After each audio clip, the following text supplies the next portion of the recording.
regional countries, but also for the whole globe.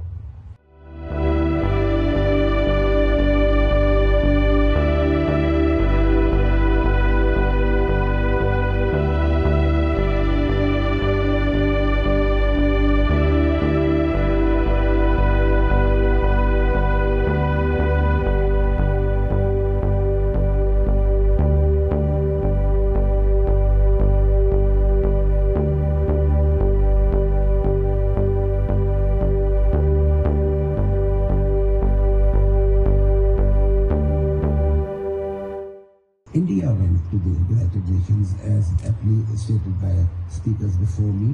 India was the one who was asking for a kind of a solution, a peaceful solution, because people had risen up for their independence.